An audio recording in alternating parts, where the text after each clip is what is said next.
can't be alone with themselves. They can't. Right. I can be alone with myself. I don't need to talk to nobody or nothing. I can talk to myself and figure it out. A lot of people don't want to face themselves. Right. And that's an act of valor. That's commendable. Because through isolation is where we reach elevation. That's when most of my epiphanies happen, when I'm alone. There's a commitment to the long haul. This is not about capturing a market share of audience, because that's what everyone's doing, right? So when you see, breaking news is about your algorithms, it's about the clicks, it's about getting the numbers so you can get the advertisers, so you can, and now we're feeding a beast and not the people. Teach. So when you come into a space and you're building a media outlet that says Black on it, but it's not really about Black people, it's about, again, grabbing Black people, not feeding Black people, you're going to always fail. Your presentation was all about numbers and this and that, but not about what are you giving us that we don't already have, which means you haven't even done your homework. Push-ups? No, it's 109. 109, all right. You're at 109 right now.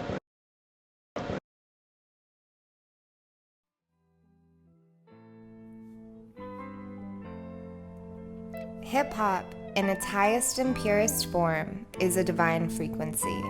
It's a frequency of honor, of authenticity, of perseverance, and respect.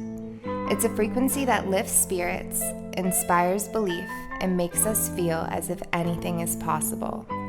It's a frequency that gives us the confidence to say, this is who I am, this is where I'm from, and this is why you should respect it.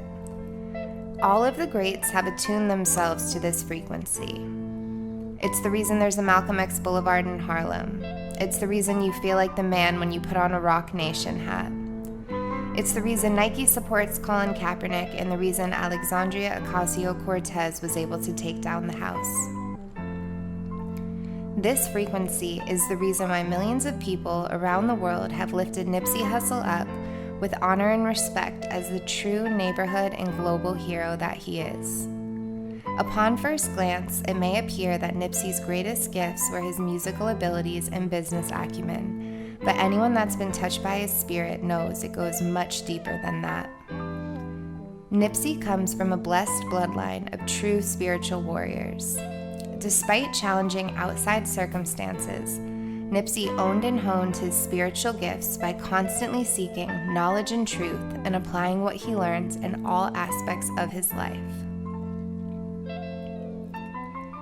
In the book The Seat of the Soul, Gary Zukav explains that when we align our thoughts, emotions, and actions with the highest part of ourselves, we are filled with enthusiasm, purpose, and meaning.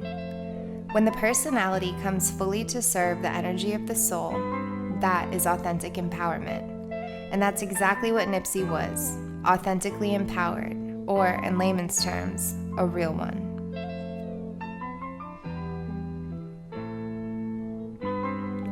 If Nipsey ever touched you, motivated you, or inspired you in any way, it's because you're on that same path towards authentic empowerment.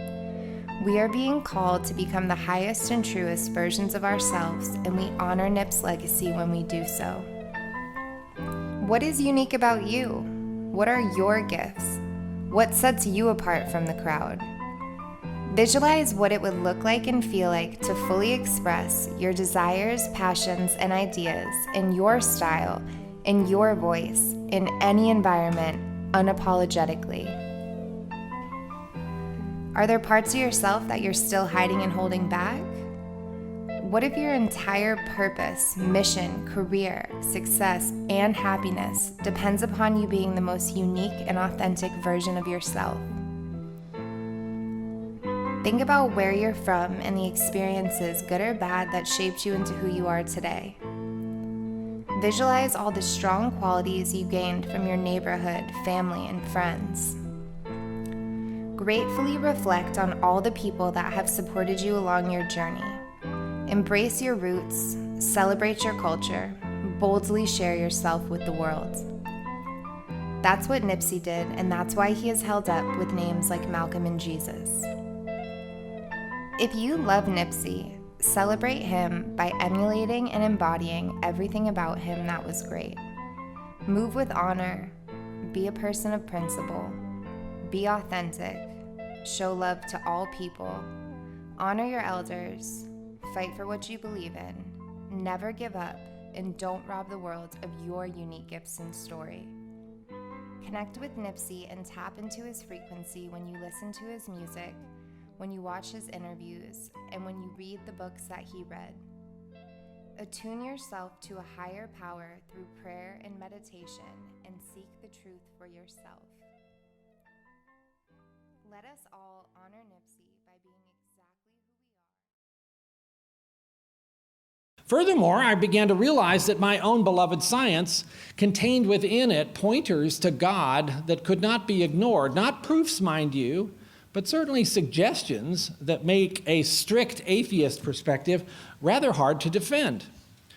There is something instead of nothing. No reason that should be. Those beloved second-order differential equations, why did they work?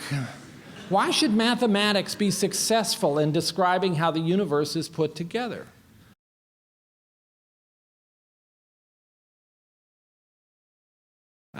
Anyone who has worked in the field of physics will tell you the experience of first understanding Maxwell's equations is one of those moments of realizing that this is not just mathematical elegance, it is beauty. It is so simple, and yet it describes something so complex.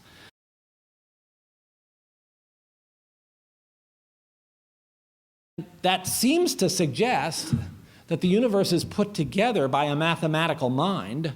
Otherwise, why would mathematics be so much in the fabric of the way in which matter and energy behave? You're at 109 right now. You're at 109 right now. This is just too philosophical. Maybe I'm trying to combine things that can't be combined, but it makes sense to me.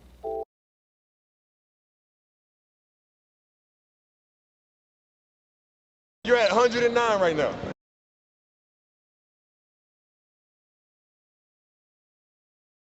You're at 109 right now.